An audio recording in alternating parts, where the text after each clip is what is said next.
Chapter 16. 30 miles per hour in these conditions was reckless. Vasil knew this, but the adrenaline coursing through his veins and the half-conscious woman in his passenger seat were stimuli enough to keep him going. Having witnessed the scene at the house, the sick feeling in the pit of his stomach would not dissipate. He had not been in the field for some years now, but he could not think of the last time he had witnessed something which gave him such a chill or such a rush of terrified excitement. Gently resting his hand on Melissa's, he felt warmth returning to her, and from the swell of her breast he saw that she was breathing freely. He was still concerned as to the effects or damage which may have been caused by the gas. Squeezing her hand slightly as it rested on her thigh, he hoped the human contact would be comforting for her. She mumbled some incoherent words as her head tilted backwards from its slumped state. Her hair, which had been hiding her face, now flopped back, revealing her half-closed, exhausted-looking eyes. The long winding road on which Vasil was driving was the very same which he had used to take Vincent and Francis into Sofia. There were few cars on the road then, but there were even fewer now. He had not seen a single other vehicle since leaving the house. Hardly surprising, considering the state of the weather. Ploughing down the hill at speed, Vasil felt the lightness of the steering wheel, the unresponsiveness of the brakes and accelerator, while sweeping around a long bend in the road. The camber was the only thing keeping him from being flung into the evergreen trees towering high on either side. Total darkness surrounded them, the road unlit and secluded. The high beams of the Mercedes shone far ahead as snow was shoveled in plumes from under the tyres. In the distance he could see the beginnings of a small village he had passed through on several occasions that night. Slowing his speed, he could see a donkey-drawn plough struggling to keep the village streets passable for the morning. Admirable work, he thought, as he passed by. The street opened up into the village square, poorly lit and sleepy. The picturesque square was decorated by a relatively large church which stood ominously in the darkness. He had been distracted. He had been looking out of his driver's side window. He hadn't noticed a police car ahead at the opposite side of the square. A white car with a blue striping would have been difficult to spot in the snow regardless, but he was still frustrated. He wondered immediately why there would be a checkpoint so close to the house he had just recovered Melissa from, the house which now entombed an unthinkable number of people.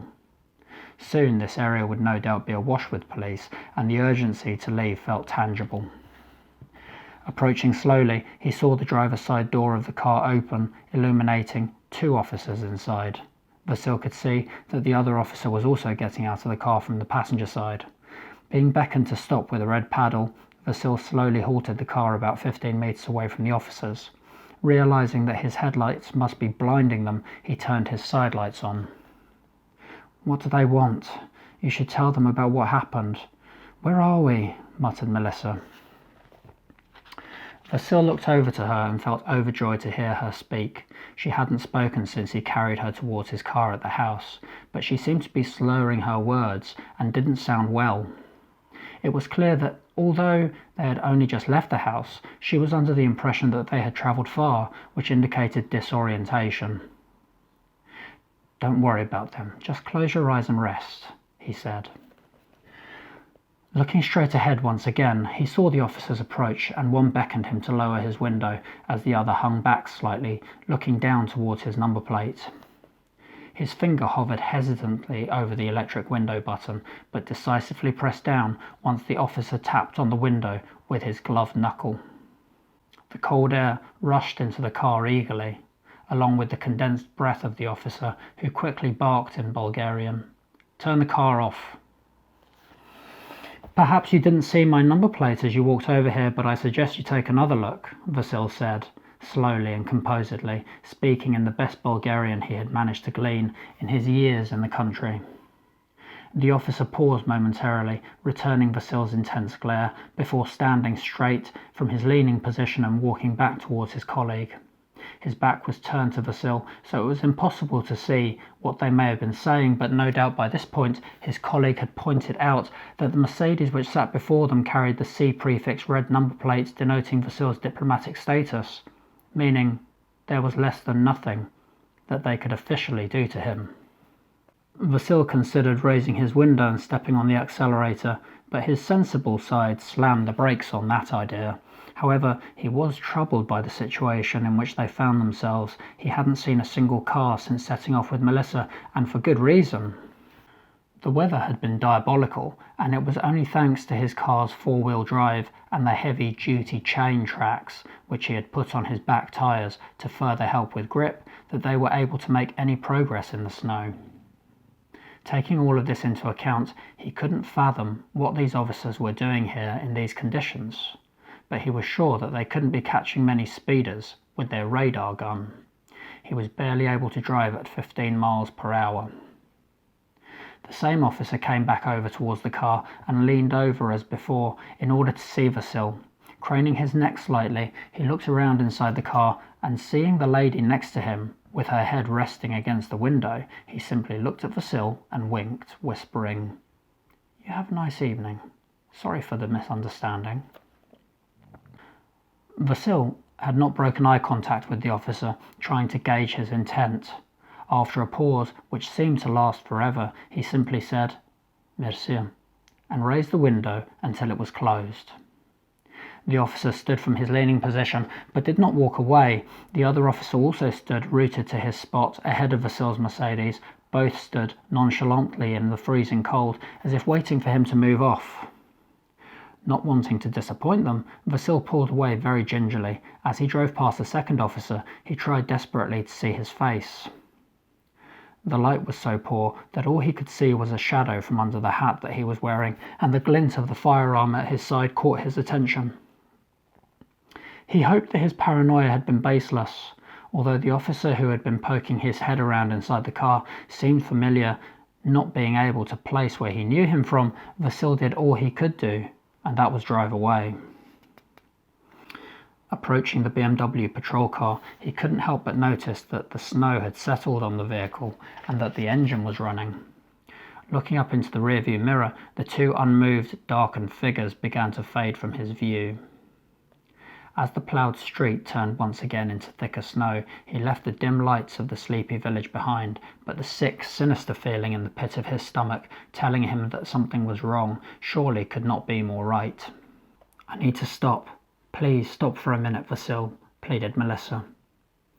Vasil obliged and gently took his foot off of the accelerator. The car ground to a halt, and Melissa fumbled to find the seatbelt button. Freeing herself, she opened the door and stumbled out into the snow. Falling on her hands and knees at the side of the road, Vasil could hear her being sick. He felt sick too, but not for the same reasons. Getting out of the car, he walked over and helped Melissa to her feet and returned her carefully to the passenger seat of the vehicle. Being on his feet suddenly brought on a call of nature, and so he briskly stomped towards the trees on the other side of the road, leaving Melissa to compose herself. Seeing Vasil walking away, Melissa crawled carefully towards the rear of the car and stood as though resting. Reaching into her trouser pocket, she pulled out a glass container from within which she removed the metal lid and slid out a small capsule. The car key was in the ignition, so opening the fuel cap was easy. She dropped the capsule into the tank and heard a faint rattle as it found its way into the petrol. Soon the capsule would dissolve and the concentrated radioactive isotope scandium-46 would be released into the car's tank. Closing the fuel cap and dropping the glass container to the ground, Melissa made her way back to her seat. Returning several minutes later, Vasil climbed back into the car where Melissa had strapped herself in and closed the door.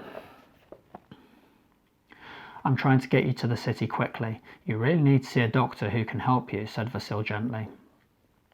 Melissa began sobbing. "Francis and me came here a couple of years ago, you know. This was the best posting he has ever had. Our children are happy, and it's a beautiful country. We sat by a river on our first weekend here as the afternoon became the evening, and we watched the stars as Patrick and George explored. That's one of the best memories I have, and it's been playing over and over again in my head since what happened tonight. Her throat tightened as her emotions began to build. I don't think I'm ever going to be able to experience happiness like that again. I don't even know if I'm going to see Francis again. Doctor, you say? I don't need a doctor. I need my husband. Melissa had turned towards Vasil and was looking at him straight in the eyes with the kind of conviction he knew he shouldn't antagonize. Very relieved that she seemed to have recovered somewhat from the effects of the gas, he started to drive once again. As the car rolled forward, a faint crack was heard from the rear of the car as a small glass container imploded under the weight of the vehicle. Melissa winced internally, but did not allow any expression to spread over her face. The concentrated Scandium-46 solution, which she had slipped into the fuel tank, would soon pass through and start marking their path. Turning to Vasil, she was relieved that her mistake in dropping the vehicle in front of the rear tyre had not registered with him when the car had run it over. Instead, he turned to her and said, "Francis is with a friend at the moment, and I'm not sure where it is that they've gone. I'll take you to where I'm supposed to meet them." Hi, my name's Antony Botting, and I'm the author of the Pebble in the Dark trilogy. If you'd like to hear more of this story, please subscribe to this channel and ring the bell below. See you next time.